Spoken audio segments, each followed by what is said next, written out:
18-19 বছর বয়সে সম্বন্ধ করে বিয়ে হওয়া মেয়েদের মনে হবু স্বামীর প্রতি জাগে এক আশ্চর্য বিস্ময়।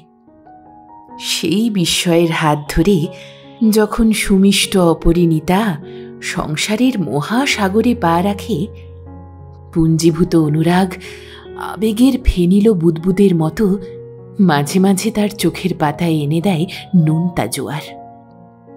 মনের গভীরে জমে ওঠে হাজারো কথা, না পাওয়া আবেগ ও অজানা অপেক্ষা, যার হিসেবটা জানে কেবল সেই মেয়েটি নিজে।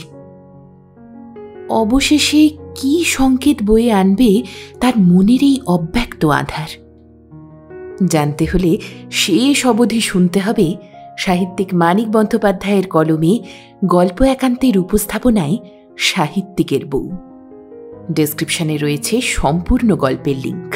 আজই পুরো গল্প শুনে আপনার মতামত জানাতে ভুলবেন না। শুনতে থাকুন গল্প একান্তে।